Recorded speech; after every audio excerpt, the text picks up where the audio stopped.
이번 영상에는 갑상선암 치료 방법에 관하여 알아보겠습니다. 갑상선암을 치료하는 방법으로는 수술, 방사성 요오드 치료, 갑상선 호르몬 치료, 외부 방사선 조사, 항암화 치료 등이 있습니다. 갑상선암은 대부분 완치가 가능하고 예후도 좋으므로 갑상선암이 다른 곳으로 전이가 되었더라도 적극적인 치료를 하면 좋은 결과를 기대할 수 있습니다. 가장 중요한 치료법은 수술입니다. 절제 범위는 갑상선암의 종류, 크기, 환자의 나이와 병기 등을 고려하여 정하는데 갑상선 전절제와 역절제로 나눌 수 있습니다. 전절제 수술 후에는 갑상선 호르몬이 분비되지 않으므로 평생 이 호르몬을 보충해야 하며 역절제를 한 경우에도 갑상선 기능 저하증이 발생하면 갑상선 호르몬 보충이 필요한 경우가 있습니다. 종양의 크기, 갑상선 외 침범, 림프절 전이의 위치와 수에 따라서 재발 가능성이 높은 경우에는 추가로 방사성 요오드 치료를 시행할 수 있습니다. 첫 번째, 암중별 수술로 갑상선 유두암이 진단된 경우 크기, 갑상선의 침범,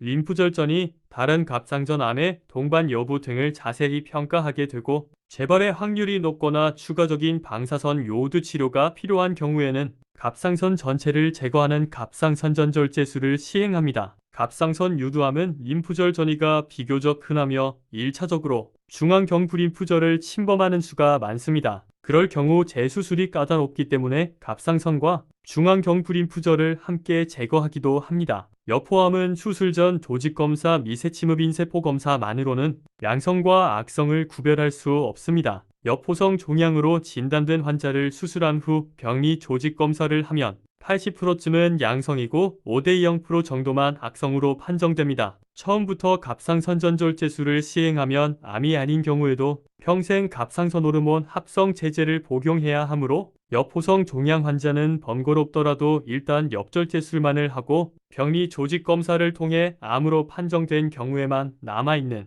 반대편 엽을 마저 절제하는 2차 수술을 시행하는 것이 보통입니다. 수질암은 다발성인 경우가 많고 림프절 전이와 원격 전이도 비교적 흔한 데다 암세포가 요오드를 흡수하지 않아 방사성 요오드 치료에 효과가 없으므로 1차 수술을 매우 적극적으로 하는 것이 필요합니다. 뇌 원종양 유전자의 돌연변이가 있는 환자의 경우엔 가족 모두를 대상으로 뇌 원종양 유전자의 돌연변이 여부를 확인하는 검사를 해야 하며 돌연변이가 있다면 아직 암이 발견되지 않았어도 향후 수질암이 발생할 가능성이 높기 때문에 가능한 한 조기에 갑상선전절제술을 받아야 합니다. 미분화암은 매우 드물지만 가장 진행이 빠른 암입니다. 아주 초기에 발견해 근치적 수술을 받으면 완치되는 수도 있으나 대체로는 진단 시에 이미 종양이 주위로 많이 퍼져 있어서 완전 절제를 할 수 있는 경우가 드뭅니다. 수술이 가능한 경우라면 근치적 수술을 통해 생존을 기대할 수 있습니다. 다음으로 방사성 요오드 치료가 있으며 수술을 통해 눈에 보이는 갑상선암 덩이를 다 절제했다 해도 암세포들이 남아있다가 천천히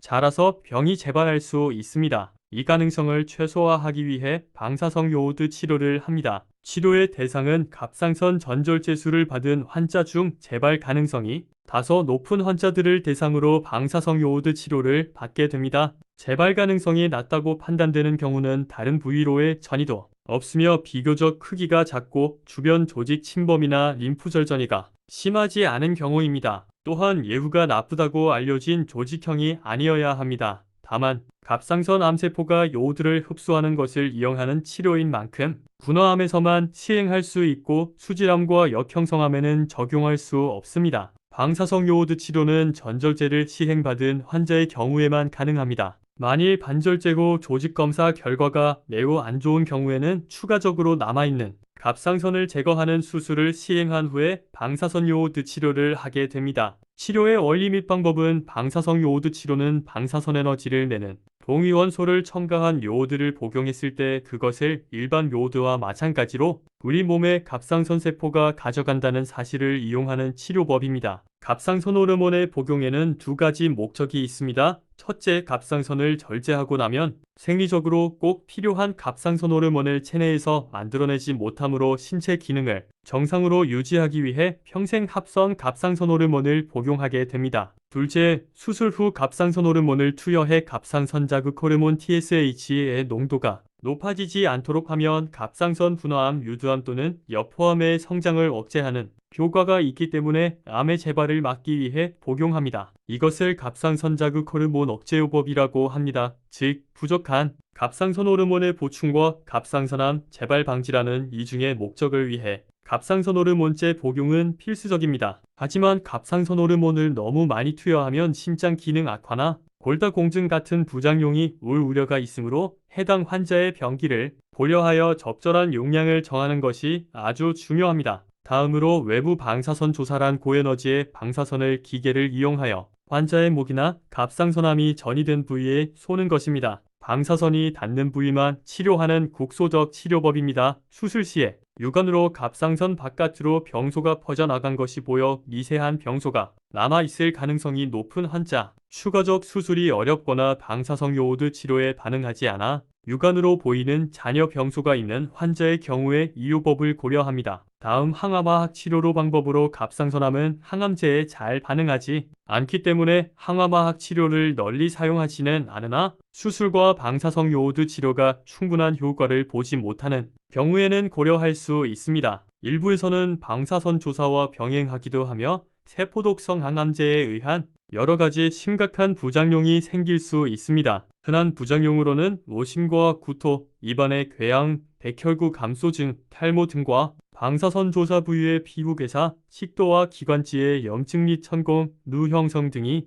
있습니다. 다음으로 표적 치료제 방법으로 갑상선암에는 항암화학요법이 효과적이지 못하기 때문에 최근 표적 치료가 발전하면서 전이성 또는 진행성 갑상선암에게 이용되고 있습니다. 표적 치료란 각 암의 발생과 성장, 진행에 관여하는 특정 변이 유전자만을 선택적으로 공격하고 억제하는 약제를 사용함으로써 정상세포의 피해를 최소화하는 방법입니다. 갑상선 분화암의 치료에는 소라페니, 웬바티닙이 이용되고 있고 갑상선 수질암에는 반테타닙이나 카보잔티닙이 사용되고 있습니다. 대부분의 표적 치료제는 경구약제 즉 먹는 것으로 갑상선암의 복합적인 발생 기전 중에서 특정 경로를 차단하여 암의 성장을 억제하고 때로는 암의 크기를 감소시킵니다. 갑상선암은 진행 속도가 느리기 때문에 갑상선암이 진행 전이 병변이 충분히 커지거나 환자의 상태 등을 종합적으로 감안하여 표적 치료제의 사용 시점을 결정하게 됩니다. 지금까지 갑상선암에 관하여 알아보았습니다. 시청해주셔서 감사합니다.